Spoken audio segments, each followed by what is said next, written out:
Welcome to this deep dive. Today, we're tackling a really exciting area of science, Absolutely. the cutting edge of anti-aging research.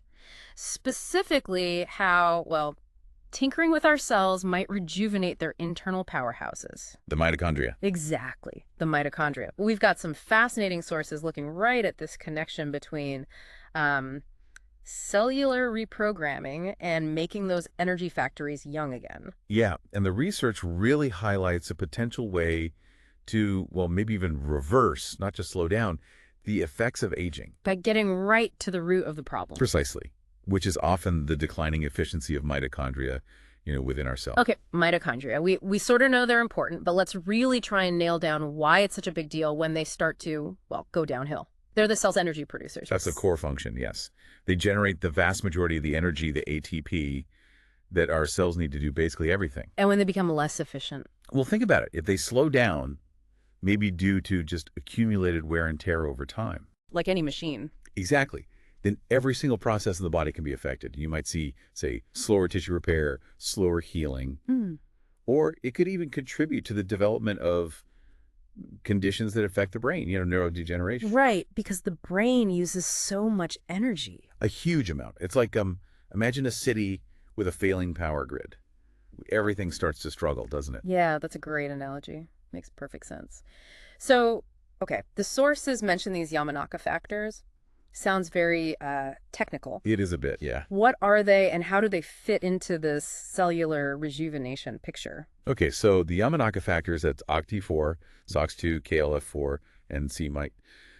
They're a specific set of proteins, transcription factors, actually. Okay. And they have this remarkable ability to take a mature, specialized cell, like a skin cell, for example, Yeah.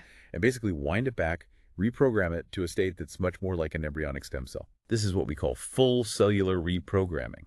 It's like finding the cell's original factory settings that have gotten, worn down or altered over time. Yeah, hitting reset. Kind of, yeah.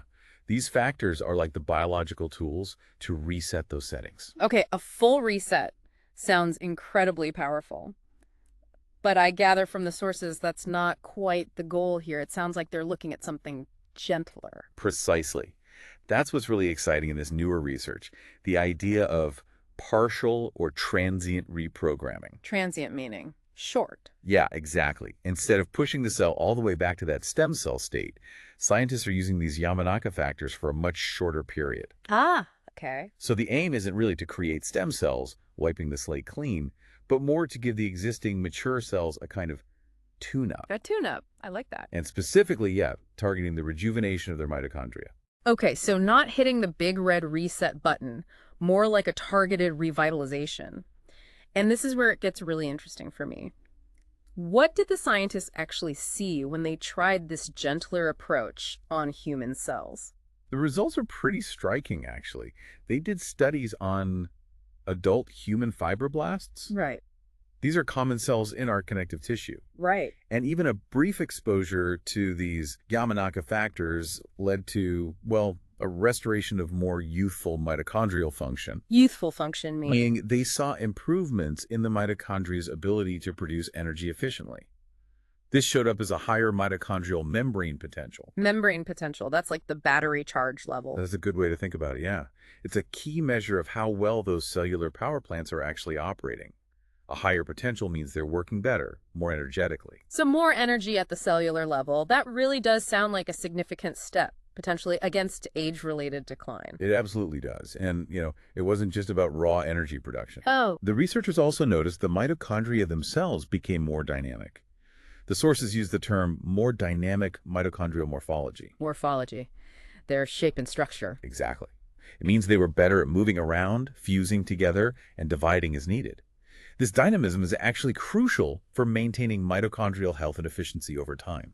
So they're not just producing more power, they're also more agile, more adaptable within the cell. Agile is a great way to put it. Less sluggish, more responsive.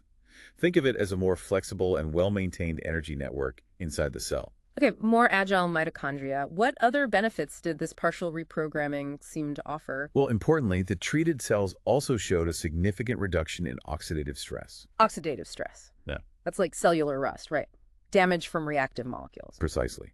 It's the buildup of damaging molecules, free radicals, that happens naturally with age and metabolic activity. This partial reprogramming seemed to help clear some of that away. So cleaning up the cellular environment too. Exactly. And perhaps even more profoundly in some cases, they even observed a decrease in mutations within the mitochondrial DNA itself. Whoa, hang on. Mutations in the mitochondrial DNA. You mean it might be repairing the actual genetic blueprints of the power plants? That's what some of the initial findings suggest, yeah. Yeah. Which is, pretty remarkable if it holds up. Not just improving function, but potentially repairing fundamental damage. That is profound. Okay, but now the caution. The sources definitely flag this, and it feels really important. What are the potential downsides or risks, even with this seemingly gentler partial approach? That's absolutely a critical point. We know that full reprogramming, pushing cells all the way back to stem cells, well, that carries a known risk of those cells becoming cancerous, forming tumors. Right, uncontrolled growth. Exactly. Now, with this partial or transient approach, the hope is that the risk is much lower because you're not wiping the cell's identity clean. But we still need to be extremely careful. The process needs to be incredibly precisely controlled. Well, you need to make sure you rejuvenate without causing unintended consequences.